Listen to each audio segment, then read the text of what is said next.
We often think the answer to sin is trying harder, resisting more. But what if the real answer isn't found in striving, but in surrendering? As we seek God today, let's remember that Jesus never asked us to fix ourselves before coming to Him. He calls us to bring everything, our struggles, our fears, our failures, to the one who can truly transform us.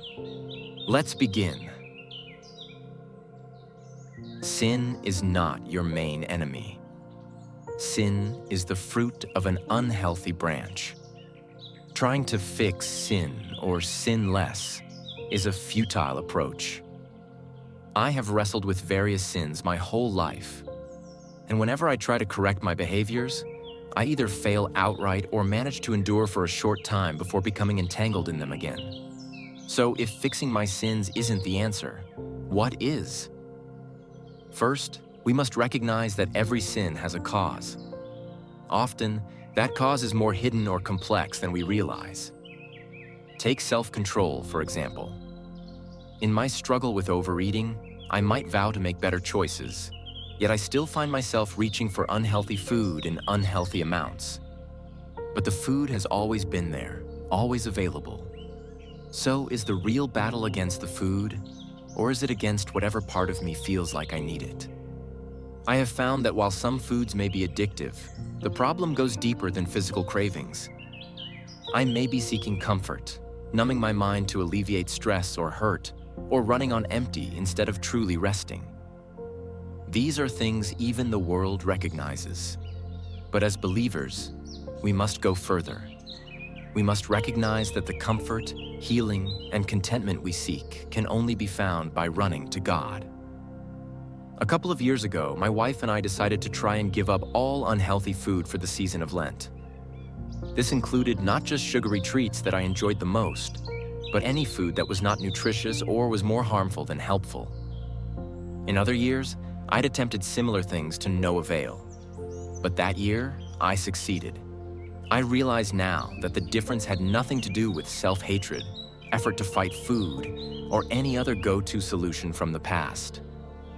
The difference that year was that I was spending more time resting in the stillness of God, trusting His goodness, and laying out my honest struggles and fear before Him every day.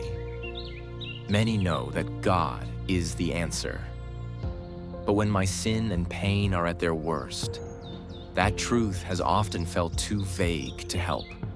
When I run to Him, pouring out my good and bad thoughts, my failures and fears, and my hopes and dreams in unhindered truth, then I receive the hope, healing, and comfort that I truly need. We sin because we are lacking in some way, whether it be love for God and others, unresolved pain, self-focused fear, or burdens we don't even know we carry. The answer isn't to fight sin, it's to run to God with all we have and all we are. We don't have it all together, so why approach our all-knowing God as if we do? We wrestle with selfish and sinful thoughts, so why pretend otherwise? He already knows everything, but He also knows our hearts. The people Jesus rebuked weren't the ones who admitted their sinfulness. They were the ones who rejected God in favor of their own ideas, their own control, their own prideful quest for self-justification. The tragic truth they refused to acknowledge, but that you and I can see, is that we need God's grace. We can do nothing apart from Him. And when we run to Him in honesty, in spirit and truth, that simple act of worship pleases Him far more than any self-made righteousness we could present. He is not as pleased by a strong prayer from someone who trusts in their own goodness as He is by a desperate prayer from someone who simply runs to Him as they are. Jesus makes this clear in Luke 18:9-14. He also told this parable to some who trusted in themselves that they were righteous and regarded others with contempt. 2 men went up to the temple to pray, one a Pharisee and the other a tax collector.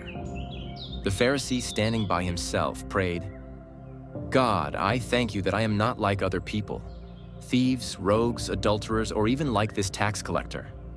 I fast twice a week. I give 1/10 of all my income." But the tax collector, standing far off, would not even look up to heaven, but was beating his chest and saying, "God, be merciful to me, a sinner." I tell you, this man went down to his home justified rather than the other. For all who exalt themselves will be humbled, but all who humble themselves will be exalted. When you run to God with honesty, pouring out each struggle, each worry, each sin, you are truly praising and glorifying Him, not with deeds done out of obligation or fear, but with a faith that trusts His goodness over your own efforts. On the other hand, when we come to Him in our own sense of righteousness, we aren't just rejecting the truth, we're actually resisting the very offer of love that pours from His heart. I would rather be the broken sinner I am while resting in God's mercy than be someone who sins less, but believes that God owes me something. I would rather come to Him with nothing but trust than be someone who resists true intimacy with Him for the sake of self-righteousness. Of course, if we truly run to Him day after day, we will not stay where we are. Even if our outward behaviors don't change immediately, our hearts will be transformed. We will be drawn closer to perfect love as we encounter the one who is perfect love. So today, if you feel stuck, if you can't seem to gain victory over certain sins or struggles, remember this: He is already with you, waiting to welcome every part of you, both good and bad, with open arms of grace. Lay your sin at the foot of the cross. Pour out your fears into the arms of God, who will never reject you. One by one, as you entrust everything to Him, you will feel your steps grow lighter. The burden will lift. This is how unhealthy branches are healed. This is about transformation, not just of behavior, but of belief. Not just of the physical, but of the spirit. And when that transformation happens, it doesn't just remove sin, it replaces it with the healthy fruit of God's love. Just as I found unexpected strength in God's presence rather than in my own effort, you too will find that true change begins when you stop striving and start surrendering. If this devotion spoke to you, please share your thoughts or a prayer request in the comments. Let's build each other up as we experience more of God's love for us. May you walk this day knowing you are fully loved.